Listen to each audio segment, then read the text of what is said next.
Tonight on Monday Night Raw, we got round 2 of the Super Saiyan Pastor Cody Rhodes versus Majin Cena in another promo, and I'm excited to see how this whole thing unfolds. Now, speaking of this promo, I think I know a way on how they can use this promo to elevate this feud to a whole nother level. And before we get into this, guys, please do me a favor, hit the like button, hit the subscribe button. Let's get into it. All right. So last week on Monday Night Raw, we saw John Cena cut his first heel promo in a long time. And a lot of people had mixed reviews about it. Some people felt like it was very underwhelming, that John Cena was just whining and complaining. And, Cody Rhodes agreed with that as well. Some people felt like it was very boring because he went into the same old cookie cutter bag of the "You People" heel promo that thousands of other heels went through. And some people really loved the promo and felt like it was one of John Cena's best promos ever. But either way, everyone's entitled to their opinion. But for me, I knew going into this promo that it was just going to be a foundational promo, that it was just going to hit certain points in order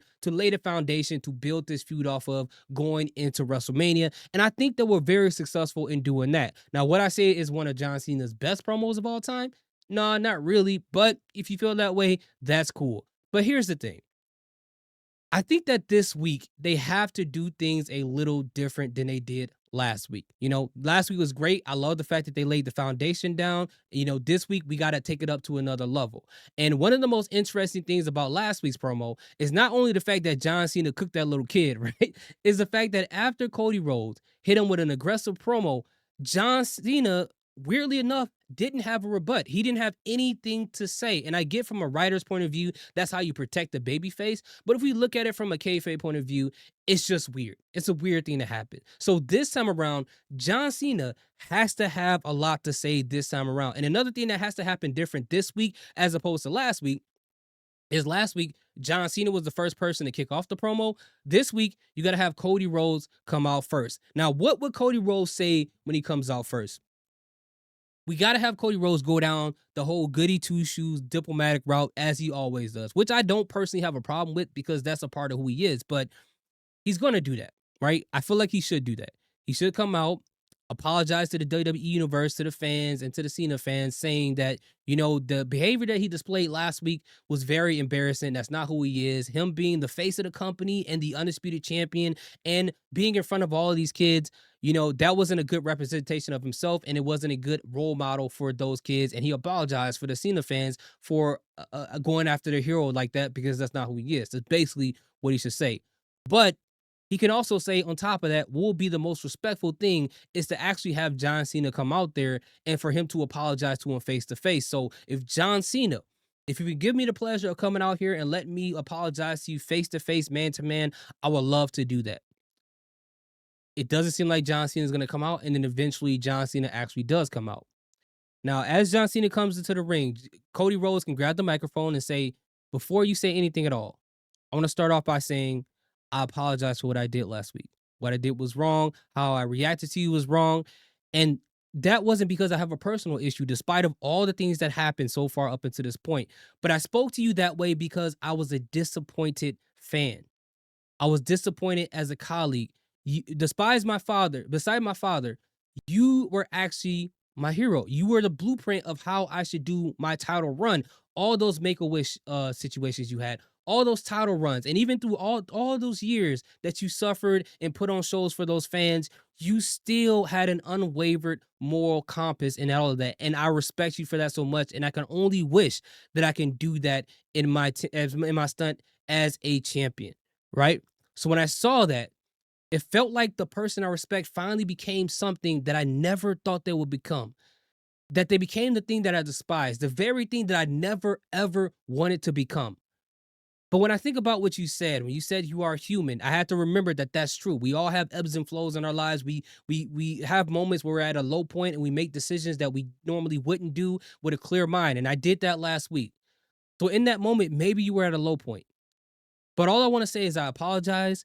And if you accept my apology, hopefully we can go into this road to WrestleMania and be respectful and give these people the biggest show they've ever had on the biggest stage of them all. What do you say? Do you accept my apology? Now, when he has his hand out to shake John Cena's hand, John Cena looks at his hand, looks at the crowd, and the crowd is like, Do it, yes, yes, or whatever. They're gonna be saying yes. And of course, John Cena as a heel walks up and says, "No, I don't accept your apology. I don't want you to apologize to me, but I do want you to listen. I'm not gonna accept the apology of someone apologizing for being who they really are. What you did last week, that's who you really are. That's how you really felt. And I'm getting tired of seeing you being this fake person. This fake person who got it all together, this fake person who's doing everything right in front of these fake people in this crowd who don't care anything about you, but will sing every song for you. I know that from experience. This doesn't make any sense, Cody. And you saying that you're disappointed of your hero because of what I said last week, I don't think it's disappointed at all. The truth is, Cody, the feeling you were having wasn't disappointment, it was jealousy. It's because everything that I said in that promo, you have felt so far with that title, but you can't say it because you're the face of the company and you're holding that title. And you only wish that you can say it, but you can't because, again, you have to be fake to try to please these people. If you weren't so focused on trying to please these people, then you would say the exact words that I said. I have an example of that. Going into WrestleMania 39, people wanted you to finish your story. You tore your pec for these people to perform for these people. You lost at WrestleMania. WrestleMania 40, they wanted you to finish your story. They did it again. They said it again. Once you got to WrestleMania 40 and won that match, the same people who said they were tired of seeing a part-timer hold that title, the same people who said they were tired of not seeing that title every week and not seeing that title be defended, you win that title, you come out week in and week out, you're on TV every week, you defend it tons of time, you show up all the time. And guess what the people tell you? Your run is boring. Give it back to the part-timer. They just said that they didn't want to have it anymore. So if that don't show you how fake these people are, I don't know what to tell you, Cody Rhodes. I don't know what to tell you. I'm trying to help you in this situation because just like you said that it looked like I became the person that you never want to become, you are looking like the person I was when I was younger, when the things that I never should have did.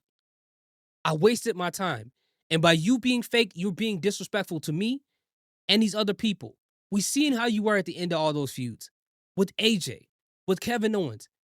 There is that part in you that is really who you are and you need to embrace it. And I didn't realize that about myself until The Rock showed that to me. So once you stop being fake and be honest with yourself, you'll see it from the lens that I see it right now. I'm trying to save you from wasting years of your life to pretend and lie to yourself that these people care. Wasting time with, not being around your family. And the whole time you're trying to pretend that you wanted to finish your story for your father, that's not the truth. You were doing it for yourself. You were doing it to please other people, to please your father. You were doing it for yourself. It had nothing to do with your father. It had nothing to do with this crowd. And the sooner you accept this, the easier this road will be. So I'm going to tell you this. At WrestleMania 41, when I take that title off of you, I'm going to take it off of you the way that I want to, despite of what these idiots in the crowd want me to do. I'm going to do it the way I should have been doing it the past 20 plus years that I've been here in this organization. And I'm going to do you a favor. Because once I take that title off of you, you finally could be who you are without worrying about disrespecting this title and trying to please the other people. And yeah, I said a blueprint of how you can do what you could do with your title, but this time around, I'm going to show you the truth. So if you want to, hopefully, when we go to WrestleMania, whatever this is, we don't see there anymore. The choice is yours. Tosses the mic, walks out of the ring.